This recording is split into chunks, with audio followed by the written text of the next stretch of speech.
അന്താരാഷ്ട്ര അവയവ മാഫിയ സംഘത്തിലെ കണ്ണി നെടുമ്പാശ്ശേരി വിമാനത്താവളത്തിൽ അറസ്റ്റിൽ തൃശൂർ വലപ്പാട് സ്വദേശി സബിത് നാസറാണ് അറസ്റ്റിലായത്. ആളുകളെ ഇറാനിലെത്തിച്ച് അവയവമെടുത്ത് വൻ വിലയ്ക്ക് വിൽക്കുന്ന സംഘത്തിലെ പ്രധാന ഏജന്റാണ് ഇയാൾ. അവയവക്കടത്ത് നിരോധന നിയമപ്രകാരം പ്രതിക്കെതിരെ നെടുമ്പാശ്ശേരി പോലീസ് എഫ്ഐആർ രജിസ്റ്റർ ചെയ്തു. എഫ്ഐആറിന്റെ പകർപ്പ് 24 ലഭിച്ചു. പരാതിക്കാരിൽ നിന്ന് മൊഴിയെടുക്കാൻ പോലീസ് സംഘം പാലക്കാട്ടേക്ക് തിരിച്ചു. നെടുമ്പാശ്ശേരി പോലീസ് സ്റ്റേഷനിൽ നിന്ന് എസ് ശ്രീകാന്ത് ചേരുന്നുണ്ട് വിശദാംശങ്ങളുമായി.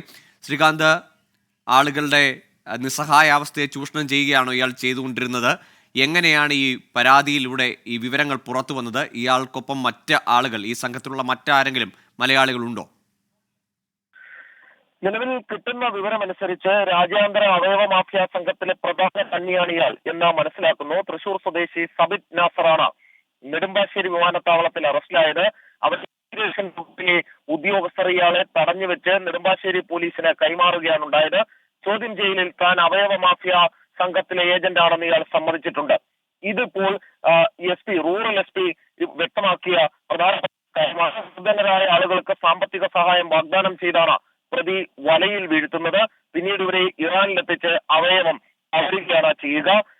ഒപ്പം തന്നെ ഇവരെ ഈ കവർന്നെടുക്കുന്ന അവയവങ്ങൾ അന്താരാഷ്ട്ര മാർക്കറ്റിൽ വലിയ വിലയ്ക്ക് വിറ്റ് കോടികൾ ഇയാൾ കൈക്കലാക്കി എന്നും കണ്ടെത്തിയിട്ടുണ്ട്. ചോദ്യം ചെയ്യൽ കഴിഞ്ഞു. അല്പസമയത്തിന് ഇയാളെ റിമാൻഡ് ചെയ്യും. എസ് ശ്രീകാന്താണ് വിവരങ്ങൾ നൽകിയത്. നിർണായകമായ ഒരു അറസ്റ്റാണ് ഉണ്ടായിരിക്കുന്നത്. അന്താരാഷ്ട്ര അവയവ മാഫിയയിലെ കണ്ണിയാണ് തൃശൂർ സ്വദേശിയായ സബിത്തിനെ ഇപ്പോൾ നെടുമ്പാശ്ശേരി പോലീസ് പിടികൂടിയിരിക്കുന്നത്.